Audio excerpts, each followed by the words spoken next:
শবে বরাতের রাতে সর্বপ্রথম যে কাজ থেকে আপনাকে বাঁচতে হবে, হালুয়া রুটি খাওয়া যাবে না। এই ট্রেন্ড বাংলাদেশে আছে না? আইরি বাপরে, জামাই টামাই দাওয়াত দেয় আজকাল লোকজন, জামাই দাওয়াত দিয়ে রুটি খাওয়ায়, হালুয়া খাওয়ায়। এটার সঙ্গে হাদিসের কোনো সম্পর্ক নাই, চিল্লায় কোন ঠিক না, সম্পূর্ণ বেদাত।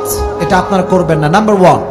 নাম্বার 2, শবে বরাতকে উপলক্ষ করে কবরস্থানে আগরবাতি, লাল বাতি, মোমবাতি জ্বালানো যাবে না, ঠিক কিনা বলেন প্রিয় ভাইরা? আমি আমার বাসার পাশে দেখি কবরস্থানে বাপ রে বাপ, লাইট টাইট দিয়ে আগরবাতি, মোমবাতি, কি যে ডিম লাইট জ্বালায়, মনে হয় বিয়ের সময় হয়ে গিয়েছে। এ বেদাত বাংলাদেশে আছে না নাই? এই দিনে খবরদার, কবর যে সাজাবে সে বেদাতের সমতুল্য কাজ করবে, ঠিক কিনা বলেন?